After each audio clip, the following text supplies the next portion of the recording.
안녕하세요. 세상을 바꾸는 복지, 사회복지 실천과 교육연구소 이경국 소장입니다. 반갑습니다. 여러분, 지난 두 번의 이야기는 팬데믹 시대를 맞이해서 우리가 사회복지 실천을 어떻게 해야 되는가에 대한 고민을 한 시간이었죠. 한 번은 조선시대 이야기를 했고, 두 번째는 뭐다? 앞으로 우리 사회복지 실천의 방향을 좀 제시를 해봤습니다. 근데 이후부터는 그 방향은 이제 알겠다. 그렇다고 하면 좀 더 세부적으로 좀 들어가야 되지 않겠는가 라는 생각을 아마 여러분들이 하실 거라고 제 스스로 추측을 하고, 저도 마찬가지로 앞으로 이제 몇 번에 걸쳐서 세부적인 방법에 대해서 좀 이야기를 해보고자 합니다. 주제가 뭐냐면요, 당신 그 강을 홀로 건너지 마오. 당신 그 강을 홀로 건너지 마오. 예전에 어르신들 두 분이 사시는 영화를 이거 비슷한 영화 제목으로 했지 않습니까? 근데 여기 제가 아주 강조한 단어 하나가 있죠. 홀로라는 단어를 강조했습니다. 뭐죠? 고독사입니다. 우리가 고독사를 예방하는 방법에 대해서 한번 이야기를 해볼까라는 생각을 가지고 있습니다. 자, 여러분들 고독사에 대해서 이야기하기 위해서는 고독사에 대한 정의를 좀 내려줘야 될 필요가 있죠. 고독사를 어떻게 정의해야 하는가? 첫 번째, 홀로 사는 사람이 돌발적인 질병으로 사망하는 것. 이거 우리가 고독사라고 이야기합니다. 근데 이 고독사는 왜 일어날까요? 왜 이 고독사가 발생하는 걸까요? 우리나라 독거 인구가 몇 명인지가 발표가 됐는데 불과 1년 전까지만 해도 35%였거든요. 근데 한 달 전에 40%로 바뀌었어요. 그 얘기는 뭐냐면 우리나라 인구 10명 중에 4명은 홀로 산다라는 거죠. 왜 홀로 살까요? 뭐 홀로 사는 게 사실은 되게 자유롭고 좋습니다. 누구한테 간섭받지도 않고 나름대로 자기가 하고 싶은 일을 할 수도 있고, 또 자기만의 공간을 가질 수도 있다라는 장점도 있죠. 근데 이제 그것이 젊은 세대에서의 홀로 사는 것과 나이가 든 세대에서의 홀로 사는 건 좀 다르죠. 그리고 여러분들 그런 얘기 되게 많이 하시잖아요. 홀로 사는 게 제일 서러울 때가 언제냐라고 얘기하니까 아플 때라고 얘기하지 않습니까? 그러니까 뭐냐면요, 인간의 욕구를 매슬로우의 욕구 충족 5단계로 얘기한다고 그러면은 아마 세 번째인 소속의 욕구에서 일정 정도 괴리가 되는 거죠. 물론 현대 사회의 가장 큰 특성은 가족 체계 자체가 많이 무너지고 있다는 거죠. 즉 정서적 지지가 많이 약화가 된 것도 사실입니다. 그래서 여럿이 살든 혼자 살든 외로움을 느끼는 건 마찬가지인데, 그러다 보니까 이런 고독사라든가 이런 문제들이 많이 일어나는 거고, 홀로 사는 사람들이 많이 늘어나는 거가 아닐까라는 생각을 해봅니다. 좀 더 구체적으로 얘기한다 그러면요, 첫 번째는 도시로 사람들이 몰려들죠. 그 다음에 뭐 스마트폰 바뀌는 거 보세요. 속도가 장난 아니잖아요. 이런 것들로 인해서 홀로 사는 시스템들이 되게 많이 발달이 됐어요. 굳이 여러 사람이 살지 않아도 혼자 살아도 1인 가구에 해당되는 어떤 그런 도구들이 되게 많이 발달이 됐죠. 그러다 보니까 이제 홀로 살려고 하는 것이고, 두 번째는 개인주의적으로 이제 사람의 태도가 바뀌지 않습니까? 우리는 공동으로 같이 살아야 된다라는 관념보다는 어차피 인생은 혼자야. 그러니까 혼자 살아야지, 이런 생각을 하는 거고요. 그런 가치관이 좀 확산이 된 거고, 세 번째는 인권 권리에 대해서 이제 내 권리를 주장해야 되겠다라는 생각들을 예전보다 더 많이 하는 거죠. 그 다음에 난 다른 사람들하고 사는 것 자체가 성격이 안 맞아, 이런 얘기들을 하시는 분들이 되게 많습니다. 옛날에 뭐 부모님들은 우리는 가족들은 무조건 같이 살아야 돼 라고 얘기하지만, 지금 부모님들은 얼른 시집장 가든지 니 혼자 살든지 나도 혼자 살란다, 이렇게 얘기하시는 분들도 많고요. 황혼이혼도 급증한 것도 한 사례일 수도 있겠죠. 그 다음에 혼자 생활하는 사람이 급증한 것, 지금 아까 맨 앞에서 얘기한 것처럼 독거 세대가 40%로 늘었다는 것도 이제 문제의 원인으로 꼽고 있습니다. 자, 제가 표로 우리나라 고독사 현황을 신문에서 스크랩해 왔는데요. 2017년도에 약 2,000명 정도가 고독사로 사망을 했는데 매년마다 많게는 20%, 적게는 10% 정도 이렇게 지금 늘어나고 있습니다. 그죠? 20%가 별거 아닌 게 아니에요. 2,000명이었는데 2,400명, 2,400명인데 2,600명, 2,600명인데 3,000명. 그리고 올해 6월까지, 2021년도 6월까지 1,500명이니까 뭐 뒤로 누적이 된다고 한다 그러면 올해도 한 3,400명 정도가 나오지 않을까라는 예상을 해봅니다만, 이렇게 점점 더 고독사가 많아진다라는 건 그만큼 사회 안전망이라는 게 불안전하다라는 걸 알 수 있는 겁니다. 근데요, 아주 객관적으로 생각했을 때 우리나라 사회 안전망 체계가 그렇게 약할까요? 아니에요. 비교적 굉장히 강합니다. 그런데 뭐냐? 그것을 제대로 활용할 수 없다라는 게 가장 큰 문제겠죠. 자, 고독사가 일어나는 현실적인 원인과 고독사가 문제가 되는 이유가 뭔가라는 것들을 한번 생각을 해봅시다. 자, 가장 큰 원인은요, 나 살기도 바빠 죽겠는데 누구한테 관심을 가져. 그리고 옛날처럼 누구 계세요? 옆집에 누구 있어요? Anybody here? 이렇게 얘기한 게 지금은 별로 없죠. 그냥 저도 빌라에 사는데요, 뭐 옆집에 누가 사는지 몰라요.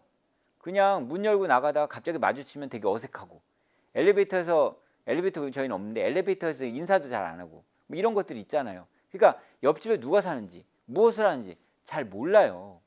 가끔 주차 문제로 이제 뭐 차 나갈 때 됐으니까 앞차 빼주세요 뭐 이러면 이제 와가지고 아유 저 몇 호입니다 뭐 이렇게 얘기하는 거 정도는 하지만, 사실은 누가 무슨 일을 하는지 어떻게 하는지 알 수가 없어요. 방음이 안 된다라는 게 때로는 좋을 때가 있는 게, 사실은 그 옆에 인기척이 있거나 이러면은 아, 저 사람들이 잘 살고 있구나 이렇게 생각할 수 있는 부분들이 있으니까 좋은데, 사실은 그 이외에는 알 길이 별로 없는 거죠. 계속 그냥 거기에 회장님, 그러니까 빌라를 담당하는 회장님 있잖아요. 회장님을 통해서 뭐 이래요 저래요 뭐 공동으로 관리비 내고 뭐 이런 거 정도라고 생각하시면 됩니다. 그러니까 이게 무관심하죠. 그걸 알아야 될 필요가 없어요. 그죠? 예. 근데 고독사가 왜 문제냐면요, 심각한 문제죠. 첫 번째는요, 사회적 비용이 증가가 돼요. 그렇게 홀로 돌아가신 분들에 대한 장례비가 약 한 120만 원 정도가 지급이 돼요. 예, 전부 세금이겠죠. 그러니까 고독사가 많아지면 많아질수록 어떻게 됩니까? 예, 그런 비용들이 많이 지출이 되죠. 그런 비용들이 많이 지출이 되면은 그건 사회적 비용으로 지출이 되는 거니까 아무래도 부담이 될 수밖에 없습니다. 그러니까 우리가 이 고독사라는 걸 단순히 개인의 어떤 죽음으로 단순화시키는 건 좀 어폐가 있는 거죠. 두 번째는 사회적 체계가 무너져요. 예. 이 체계라는 건 뭐냐면요, 이 세상에 있는 모든 것들은 다 기능을 가지고 있어요. 그리고 상호작용을 해야 되거든요.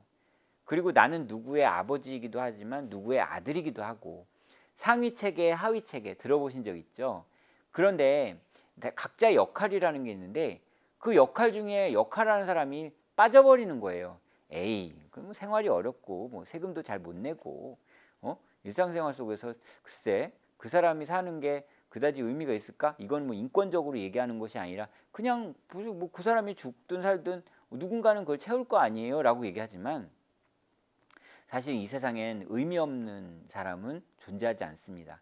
그 나름대로 다 의미를 가지고 있는 건데, 그 의미를 가지고 있는 사람이 돌아가시는 거거든요. 그렇다고 한다 그러면은 그 역할을 누군가 대신해 줘야 되는데 그게 원활하지 않을 수도 있다라는 얘기입니다. 자, 그렇다면 우리가 고독사를 예방하는 현실적인 방법은 무엇이 있을까 제시를 좀 해봐야 될 필요가 있죠. 지난번에도 얘기했듯이 방법은 하나예요. 인식이라는 거죠. 사실은 아까도 말했듯이 우리나라의 어떤 보호 체계가 약한 게 아니에요. 그 보호 체계를 인식하고 있느냐 안 하고 있느냐가 가장 큰 요인이겠죠. 그러니까 이 전달 체계라는 것을 확립을 해야 된다라는 게 이 대안입니다. 젊은 사람들도 어떤 언어나 단어 이런 것들을 인식하기 어려운데 나름대로 인식이 얕으신 우리 어르신들이 그런 걸 알 수 있겠냐라는 거예요. 그렇기 때문에 좀 더 쉽게 어르신 이런 상황에서는 이렇게 하셔야 돼요 라고 얘기하는 것들을 적극적으로 얘기를 해줘야죠. 물론 지금의 이러한 실천 방법은 실천이 되고 있는 것도 있습니다. 디지털 시대를 넘어서 이제는 거의 첨단이라고 얘기하잖아요. 첨단 시대를 하고 있는데, 그러니까 뭐 장시간 동안 움직임이 없으면은 119가 출동하게 만들어 놓는다든가, 머리맡에다가 벨을 누르게 한다든가, 뭐 지금 뭐 뭐 특정 통신 회사에서 뭐 로봇으로 뭐 배송을 해준다든가 뭐 이런 것들이 있잖아요. 그리고 지금 어르신 노인복지관 같은 데 가면요, 어느 시 같은 경우에 지방자치단체 같은 경우에는 로봇을 하나씩 배급을 해줘요. 그래서 같이 대화를 한다니까요. 어르신들이 굳이 생각 많이 안 해도 알아서 해주는 시스템으로 변화하는 건 사실인데, 그럼에도 불구하고 내가 힘들 때, 내가 어려울 때 나는 어디로 가야 되는가, 동요에서처럼 여보세요 여보세요 배가 아파요, 배 아프고 열이 나면 어디로 갈까요? 그러면 소아과 병원입니다 이렇게 얘기하는 것처럼 우린 전달 체계라는 부분들에 대한 이런 접근성을 쉽게 만들어 줘야 될 필요가 있습니다. 두 번째는 아까 말씀드렸던 것처럼 지역사회 통합 돌봄이라는 것에 대해서 적극적으로 활용을 해야 되는 거죠. 예, 내년에 이제 지역사회 보장 계획을 세우지만 246개 시군구의 읍면동까지 이 조직적으로 체계를 만들어서, 옛날에 뭐 반상회라든가 아니면 오가작통법 아시죠? 조선시대 오가작통법이라든가 이런 것과 비슷한 것처럼 이 5가구가 하나가 뭉쳐서 이제 하나의 체계로 움직이는 시스템, 뭐 이런 것 예를 들자면 그런 것들을 이제 적극적으로 해줘야 될 필요가 있다라는 거죠. 이제 시설 보호의 위주에서 벗어나서 이제는 지역사회 안으로 같이 살아야 된다는데 그 갈 길이 굉장히 멉니다.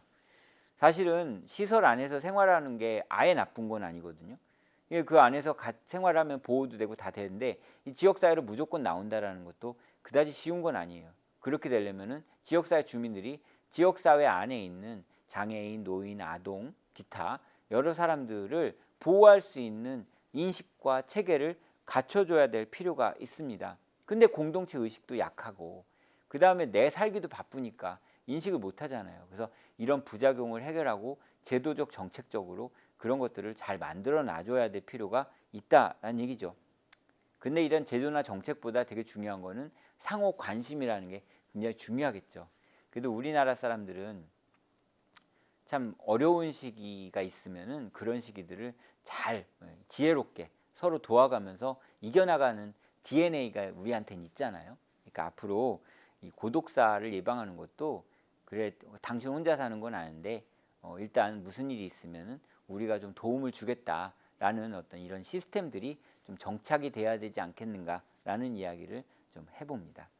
여러분들 이렇게 해서 당신 그강을 홀로 건너지 마오라는 주제로 고독사에 대해서 이야기를 해봤고, 고독사를 예방할 수 있는 현실적인 방법에 대해서 이야기를 해봤습니다. 근데 이게 아무리 현실적이라고 해도 구슬이 서말이라도 꿰어야 보배라고, 결국에는 그 돌봄을 행하는 모든 사람들이 인식을 하고 스스로 움직였을 때에야 우리가 고독사를 예방할 수 있지 않을까라는 생각도 하고요. 또 고독사가 되기 전 주체인 홀로 사시는 분들이 또 자신의 위기라는 부분들을 어느 정도 알고 도움을 요청할 수 있는 분위기가 조성이 돼야 되지 않을까라는 생각을 해봅니다. 우리가 사회복지를 하면서 가장 우선으로 하는 게 공동체죠. 예, 우리는 공동체 정신을 앞으로 더 많이 만들어야 될 필요가 있습니다.